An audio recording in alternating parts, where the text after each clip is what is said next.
আসসালামু আলাইকুম সুপ্রিয় শিক্ষার্থীরা, তোমরা সবাই অনেক ভালো আছো। বাংলা সেকেন্ড পেপার অর্থাৎ দ্বিতীয় পত্রের নির্মিত অংশের আমাদের সারাংশ সারমর্ম ভাব সম্প্রসারণ শেষ হলো। দিনলিপি বা প্রতিবেদন আমাদের ক্লাস শেষ হলো। এখন আমরা আবেদনপত্র বা বৈদ্যুতিক চিঠি কিভাবে লিখতে হয় সেটা আমরা দেখব, এবং গুরুত্বপূর্ণ কিছু বৈদ্যুতিক চিঠি বা আবেদনপত্র আমরা কিছু দেখাবো।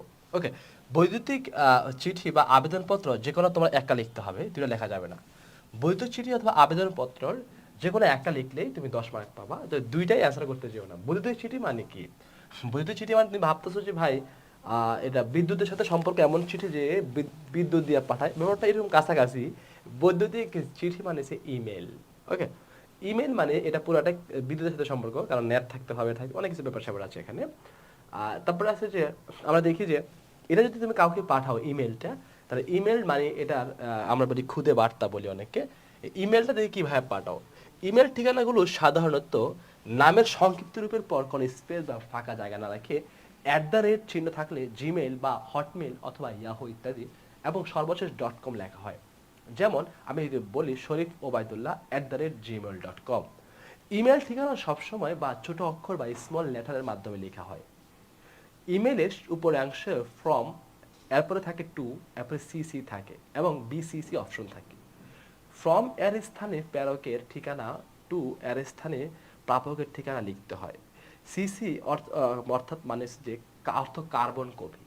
একাধিক ঠিকানায় একই ইমেল পাঠানোর জন্য সিসি বক্সে প্রাপকদের ঠিকানা লিখতে হয়। সাবজেক্ট অংশে যে বিষয়টি নিয়ে ইমেল রচনা করতে হবে তা অত্যন্ত সংক্ষিপ্তভাবে উল্লেখ করতে হবে। যেমন চাকরি আবেদন জানিয়ে ইমেল লিখতে চাইলে সাবজেক্ট অংশে লেখা যায় অফিসার পদের জন্য আবেদন। টেক্সট হলো ইমেলের প্রধান অংশ। এই অংশের প্রাপকের নিকট মূল বার্তাটি লেখা হয়। ইমেলের বার্তাটি সংক্ষিপ্ত হতে হবে। স্থান কাল পাত্রভেদে সম্মানসূচক শব্দ প্রেরণ করতে হবে ইমেলের মধ্যে, যেমন প্রিয়, মহোদয়, জনাব, সুধে ইত্যাদি সম্বোধন ব্যবহার করতে হবে। ইমেলের তারিখ কিংবা প্রেরকের ইমেল ঠিকানা উল্লেখ আসার দরকার নাই এটা। তবে দাপ্তরিক কাজের জন্য যদি কোনো ইমেল কর প্রিন্টেড কপি যদি সংগ্রহ করতে হয় তাহলে অবশ্যই সেটা করতে হবে। ইমেল বার্তা লেখার পাশাপাশি ভিডিও, ছবি বা নথিপত্র ইত্যাদি প্রেরণ করা যেতে পারে পাশে। এর জন্য অ্যাটাচমেন্ট থাকবে নিচে, যখন ইমেল দেখবে তখন নিচে দেখবে যে অ্যাটাচমেন্ট লেখা আছে। এই অ্যাটাচমেন্ট সংযুক্তি অংশের সাহায্যে নিতে হবে, যেমন ইমেল চাকরির আবেদন করার সময় জীবন বৃত্তান্ত বা ছবি সংযুক্ত করে পাঠানো যায়। ইমেলে অনেকগুলো সূত্রের দিকে দৃষ্টি আকর্ষণ করা হয়, তবে সেক্ষেত্রে নিয়মগুলো ক্রমিক নম্বর দিয়ে চিহ্নিত করা ভালো। ইমেলে তৈরি হওয়ার পর তা ভালোভাবে সম্পাদনা করা উচিত, যাতে বানান ও বাক্য ত্রুটি না থাকে। কমন জিনিস এটা, বানান ভুল থাকলে তো তোমাকে তুমি যাকে ইমেল করতেছো সে তোমার পাত্তা দিবে না। আমরা তো বাদে দিলাম। আচ্ছা, জন্মদিনের আমন্ত্রণ জানিয়ে বন্ধুকে খুদে বার্তা পাঠানো মানে ইমেল পাঠানো কিভাবে বলবা? প্রিয় সোহাগ, আগামী 16 ডিসেম্বর শুক্রবার 2024 আমার জন্মদিন। এটা আসলে আমার আমার জন্মদিনই 16 ডিসেম্বর 2024, 16 ডিসেম্বর আমার জন্মদিন আর কি, প্রতি বছরে। এবারের জন্মদিন অনুষ্ঠানে শুধু বন্ধুদের নিমন্ত্রণ জানানো হচ্ছে। এদিনে তুমি আমন্ত্রিত এবং তোমাকেই প্রথম বার্তা পাঠানো হলো। এই তোমাকেই প্রথম বার্তা পাঠানো হলো নিচে লেখে আকরাম। আর আপনারা কি করেন, এটা আবার তোমাকেই প্রথম বার্তা পাঠানো হলো এটা লেখে আবার মোটামুটি সবাই নাম, এখানে নামটা চেঞ্জ করে দেন আর কি। এই যে আই মিস ইউ, এটা সবাইকে লিখে দেন আপনারা যেরকম ইমেল করেন বা মেসেঞ্জারে পাঠান, সবাই একই নাম, শুধু নামটা চেঞ্জ হয়, জিনিস কিন্তু একই, এরকম আর কি। বন্ধুকে নববর্ষ জানিয়ে খুদে বার্তা লেখো। প্রিয় রাসেল, বাংলা নববর্ষ আমাদের জাতীয় জীবনে এক নতুন প্রেরণা উৎস। এদিনে আমাদের জীর্ণ পুরাতনকে ভুলে যায়। সবার জীবনে থাকে জীর্ণ, পুরাতন ঝেঁকে ভেসে নতুন কিছু আসুক। শুভ নববর্ষ 1430। মনোযোগ, এই টাইপের কিছু আপনি ইমেল পাঠাতে পারেন এরকম আর কি। ভালো ফল করার জন্য ছোট ভাইকে শুভেচ্ছা জানিয়ে খুদে বার্তা লেখো। এই যে প্রিয় আকাশ, খুব হইচই করছো নিশ্চয়ই, তুমি এসএসসি পরীক্ষায় গোল্ডেন প্লাস পেও, আমিও খুব আনন্দিত। আশা করি পরবর্তী সময় সব পরীক্ষায় তোমার রেজাল্ট ও ধারাবাহিক বজায় থাকবে। ভালো থেকো, খুব মজা করো হাবিব। অর্থাৎ এরকম সুন্দর করে করে চিঠির মতো লিখে ইমেল পাঠানো যাবে, খুদে বার্তা পাঠানো যায়। এটা অবশ্যই বৈদ্যুতিক চিঠি কেন বলা হলো, কারণ এটা অবশ্যই এটা তোমাকে ইমেল করতে হবে, এটা তোমাকে চিঠির মাধ্যমে লিখে না, এটা এটা টাইপিং করে লিখে তারপরে হচ্ছে ইমেল করতে হবে। আর ইমেল করার নিয়মটা তো আমি বলেই দিছি যে কিভাবে লিখতে হয়। তারপর আমি শেষে তোমাদেরকে এখানে যেটা নেট আছে তোমাদেরকে নেটের ভিতরে গিয়ে দেখাই দিব বাস্তবে, সমস্যা নেই। ওকে, আমরা এবার বৈদ্যুতিক চিঠির ইমেল, গুরুত্বপূর্ণ কিছু বৈদ্যুতিক চিঠির ইমেল ছিল এখানে। এটা আমাদের ফ্রন্টটা ভেঙে গেছে, সমস্যা নাই, তোমাদেরকে পিডিএফ দেওয়া হবে। এতক্ষণ তোমরা যা ক্লাস করছো এই পর্যন্ত সবগুলো পিডিএফ লেকচার শিট দেওয়া হবে, সব পেয়ে যাবা। অথবা আবেদনপত্র। এতক্ষণ ধরে আমরা যেটা দেখছি সেটা হচ্ছে যে আমাদের বৈদ্যুতিক চিঠি ছিল, বৈদ্যুতিক চিঠি বলতে ইমেল ছিল অথবা আবেদনপত্র। তুমি যদি ইমেলটা লিখতে না পারো পরীক্ষায়, যদি ইমেল সম্পর্কে তোমার খুব হাতে কাঁচা থাকে, মানে ইমেলটা তুমি কমন মানে ভালো লাগতেছে না, পারতেছো না, তাহলে তুমি আবেদনপত্র লিখতে পারো। আবেদনপত্র জিনিসটা কি? হ্যাঁ, আবেদন মানে চিঠি আর কি, দরখাস্ত আর কি, যেটা আমরা বলি, সরি চিঠি দরখাস্ত, অ্যাপ্লিকেশন যেটা তোমরা ইংলিশে বলো।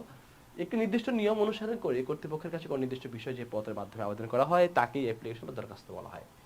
কি কি বিষয় দরখাস্ত লেখা যায়? যেমন যে কোনো বিষয় লেখা যায়, যেমন স্কুলে অনুপস্থিতির জন্য দরখাস্ত লেখা যেতে পারে, অসুস্থতার জন্য দরখাস্ত লিখতে পারে, অগ্রিম ছুটির জন্য, চাকরির জন্য, অফিসের ছুটি, জরিমানা মওকুফের জন্য, উপবৃত্তির জন্য, ছাড়পত্রের জন্য, পত্রিকা চাকরির জন্য, উপজেলা নির্বাহী অফিসার দরখাস্তের জন্য, এরকম অনেক দিতে পারো।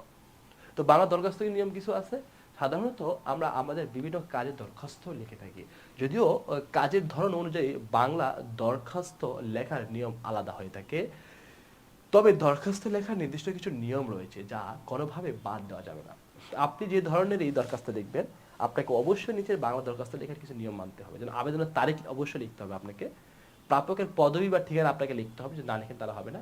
আবেদন যে বিষয়ে আবেদন করছে সেটা আপনাকে লিখতেই হবে। সম্ভাষণ মানে আপনি তাকে কি বলে ডাকছেন, মহাশয়, জনাব না জনাবা, এটা লিখতে হবে। আবেদনের মূল অংশ আপনাকে দিতে হবে, মূল অংশ না দিলে হবে না। এরপরে মূল অংশ লিখতে হবে, মানে যেটা যে কাহিনী যেটা নিয়ে আলোচনা করবে সেটা লিখতে হবে, বর্ণনা করবেন।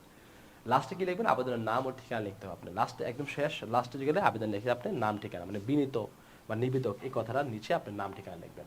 ওকে, এটা আমরা এত যে আবেদনের কাহিনী শুনলাম। এবার দেখি আমরা বাস্তব প্রমাণ দেখাই দিই। আসলে এত যে আমি যে কথাগুলো মুখ দিয়ে বলছি, আমি এরকম দরখাস্তটা দিচ্ছি আপনাদেরকে। তারিখ লিখলাম, তারপরে আছে যে 1 জানুয়ারি 2024 আবেদনের তারিখটা একটু আগে যেটা বলছি, বরাবর বা সম্ভাষণ যেটা বলছি, প্রধান শিক্ষক, ব্যবস্থাপনা পরিচালক বা প্রাপকের দাবি। Save the tone school. Save the tone school মানে আমার যে পথ শিশুদের একটা স্কুল আছে, সেই স্কুলের কথা যাই হোক বলছি আমি নিজেরটা। সেভ দ্য টোন স্কুল প্রতিষ্ঠানের নাম দিচ্ছে মহাখালী 1215 ঠিকানা এটা। বিষয় জনাব বয় যে বিষয় দেওয়ার পরে তারপর আপনি কি লিখবেন? একটু আগে যেটা বলছে সম্ভাষণ করে রাখতে হবে, জনাব, মহোদয় বা মহাশয় যেটা রাখছেন।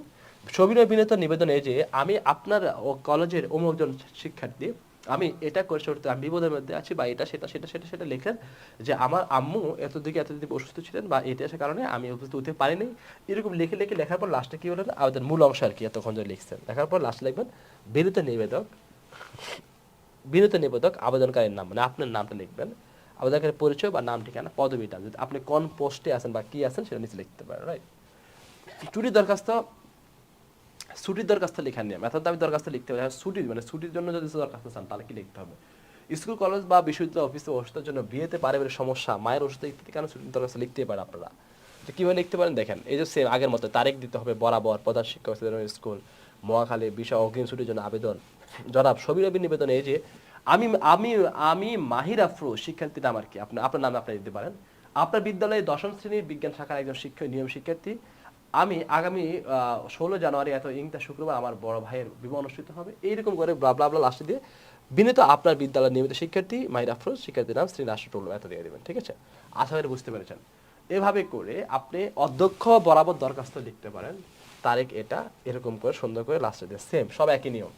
ওকে, কিছু গুরুত্বপূর্ণ দরখাস্ত আমি এখানে দিয়েছিলাম, কিন্তু কথা হচ্ছে আনফর্চুনেটলি আমাদের ফ্রন্ট ভেঙে গিয়েছে, এই জন্য এটা এখানে দেখা দিচ্ছে না।